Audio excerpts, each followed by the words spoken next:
This is a video for Advanced Algebra Unit 2. It's about a function and its inverse.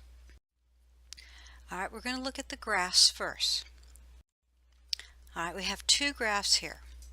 Okay, a red one and a green one. If you're given a graph, how can you tell if it's a function? Little review. It's called the vertical line test. So what we're going to do is we're going to drop some line segments. How many places did that cross? One. Good. How many places did that one cross? One. Good. Do it again. One place.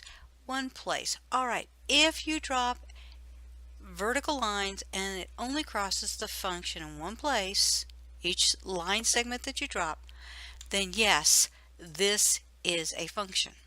Now let's do the green one. Okay, again, I am dropping vertical line segments.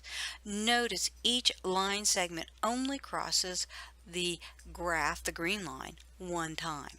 So yes, again, both of the graphs that we were given are functions, all right? Do all functions have inverses? No. How can I tell if a function has an inverse? Fairly easy. If you're given a graph that you know is a function, you can use the horizontal line test. All right, so what are we talking about? Let's go back to our two graphs, and we know that they are functions.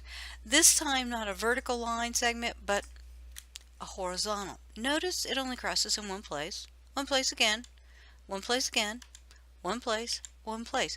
Notice all the segments, each of them only crossed in one place. Do they only cross in one place? Yes. Then this function has a inverse. All right, let's look at the green one. Oh, it looks pretty good so far. Uh-oh, two places. And if I extended it out, it would be three, wouldn't it be? Oh, another line segment crossing into not just one place, right? Two places. And as you can see, no, this function does not have an inverse. Okay? Now we've looked at graphs and how we can tell if it's going to have an inverse. All right, let's look at ordered pairs. If you'll notice, there's some blue points along the line, some blue ordered pairs, and then there's some green ones.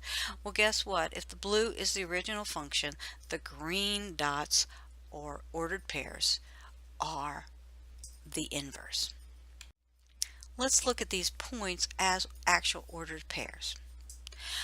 What happens to an ordered pair when you find the inverse of a function? All right, let's see what happens. Look at 0, -1. What happened? 1, 0. What happened? 2, 1. 3, 2. 4, 3. What did we do? Why? What's going on here? To find the inverse of any function, find the inverse of any function that has an inverse, what do we have to do?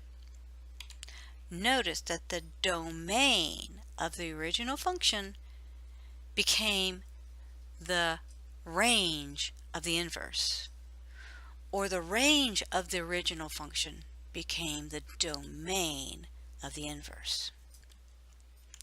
Another way of looking at that, in function notation, if we have f of x equal y, the inverse function, that's what that little negative exponent up there means. The inverse function, notice that the y value becomes x and the x value becomes y. Okay? Get out paper. It's your turn. You may want to pause the video to do this. Okay, hope you got your paper. Your turn, number 1. Given the set of g of x, find the ordered pairs in the inverse function of g of x. Notice the negative little 1 up there. You say that as the inverse function of g of x. Okay, copy this down in this function table and find g of x. Okay, oh, excuse me, you have g of x. Find the inverse of g of x. Pause the video and do it. Your turn, number 2. Same thing, find the ordered pairs in the inverse of h of x. Notice I've done this not as a table, but as function notation. So try this. Easy. It's not hard. Okay? Pause the video. Your turn number 3.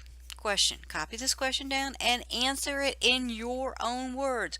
What do you have to do to an ordered pair to find the inverse of the given function? Your own words. Come up with a sentence. Pause the video. Okay, your turn number 4. Another way to say this, and we're trying to talk in mathy terms, not your words, but getting you to talk math. The blank of the function becomes the range of the inverse, and the blank of the function becomes the domain of the inverse. Copy it down, fill in the blank. Pause the video. Your turn number 5. Finally, we can say, again, mathy talk. Copy this down. The blank value of the function becomes the y value of the inverse, and the blank value of the function becomes the x value of the inverse. Pause the video, copy it down. Okay? Alright, now we want to look at what did we learn. First of all, I do want to look at the function or the graph I have there up in the right hand corner. If the purple is the function and the blue is the inverse, okay, notice what happened to the ordered pair 2, 4. It became 4, 2. Alright, again, let's see what we learn. First of all, if you're given a graph, how can you use you should now know how to use a vertical line test to prove that the graph is a function.